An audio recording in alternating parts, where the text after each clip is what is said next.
Hope everybody's having a good Sunday morning or afternoon. I woke up late. Afternoon.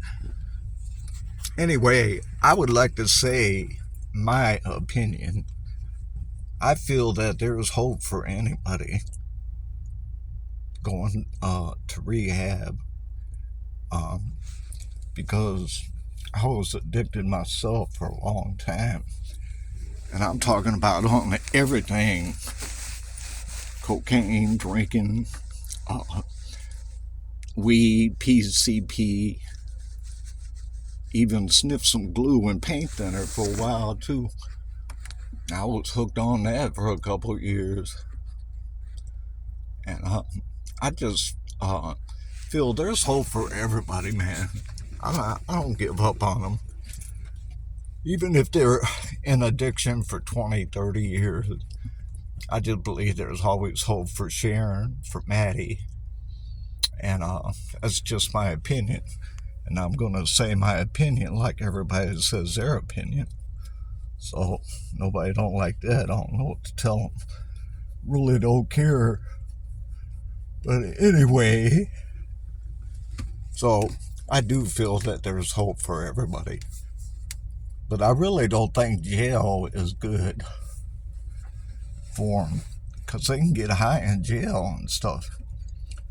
I feel what they need, well, really what they need is the God to deliver them. You know, that's what he did for me. But I believe if they got in a rehab too, with God's help, they could get help, no matter how long they've been addicted. So that's what, I'm on the car. It's cold as heck, man. It's about 0 degrees out, something like that, whatever it is. It's cold. I'm trying to let the car run, heat it up some. So I feel I needed to say that. I feel there's hope for everybody.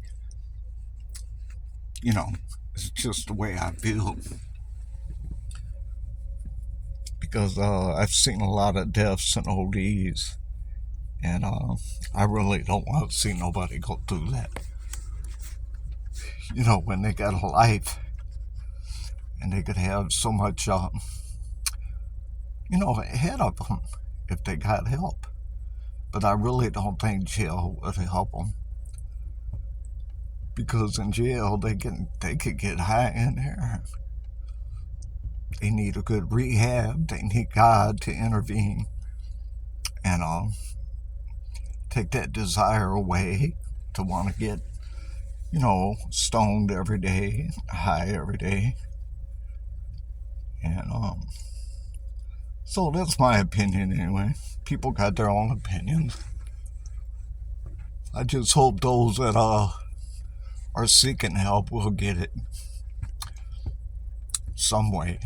But I really don't think jail would help them. So, anyway, I gotta heat the car up. I gotta run a couple of places and get this car cooled, not cooled, heated up in here, so it ain't so bad, I think they said within if you're out there 25 minutes or so, you could get frostbite, bite, whatever you want to call it, and hypothermia within 30 some minutes or so. Something like that they said on the news anyway. All I know is cold, whatever it is. Anyway, so I just gave my opinion, and nobody don't like it. I don't know what to tell them. That's the way I feel. And I know God brought me out of addiction. And it was God. A couple people give me a tract on the street. And I laughed at them. I said, they said, "You want to go to church?" I said, "No, not really." They said, "Well, will you take the tract?" I said, "Yeah, I'll take the tract, but I don't think I'm going to church. I doubt it." I kind of laughed and smuggled it off, whatever. So I put it in my pocket, and later on, a few days later, I kept reading the tract, and And I know it was God that dealt with me and talked to me, saying, just go to church and, I'll help you. And so I went to church. I went to church twice, high as heck, man. I mean, I was high, drugs, drinking. I was messed up, man. But I went. These people was good enough to pick me up, the ones that give me the track and stuff. So I went. I think the second time I went, God really tugged on my heart, man. And I started crying, man. And I says, and then, something in my mind and spirit said, you gotta get some help, man. You can't go on like this. Especially being in a gang and stuff, man. Stuff wasn't, things in my past, wasn't that great. I ain't gonna get all up in it, but anyway, when you go through hell, you're kind of glad to get out of hell, if there's a chance to get out of hell. So, for most people anyway. So, I went to church, cried out to God and asked him to help me. A day or so later, I just had no desire to, I told the gang members and stuff, I got to go to church, man. I gotta get with God. Now, I'm not saying I'm perfect now. That was back in, around 1980 is when that happened. But the 70s was a mess for me. And I mean a mess. Lots of drugs, women, and stealing cars and breaking in houses. Well, I stole one car, sorry, but I broke in a lot of houses. And just went out to Dearborn from Detroit, used to steal bikes and bring them back to Detroit and sell them for drugs. Just a lot of crazy stuff, man. So I knew when God used them people to give me that track that I had to shape up. As they say, shape up or you might ship out. And I wasn't wanting to ship out, believe me. So I went to church. God helped me. I started going to church. Got away from the gang. Then later I got good jobs. Few good jobs.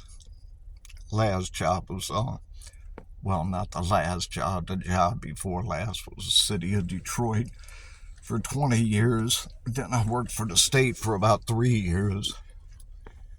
And God just helped me along. Now, I've had my downfalls since then. I got back in not addiction, but almost addiction a couple times after that, from 1980 on. But I ain't gonna get all into that either. So that's past too. So now I'm just retired, living my life, and just living life, man. But I wish those really that are out there, man, because like we know, it can't go on forever. No, something's got to break. Something will break eventually. So hopefully it's for the good for them. Anyway, okay, I got to turn my heater on. I was trying to leave it off while I was talking to you guys while the car heated up, but I gotta let y'all go so I can get some heat in this car. Hope y'all have a great Sunday, and I'll be hollering at y'all later. Be safe out there driving. If it's bad where you are, and stay warm, and take care of yourselves. Bye.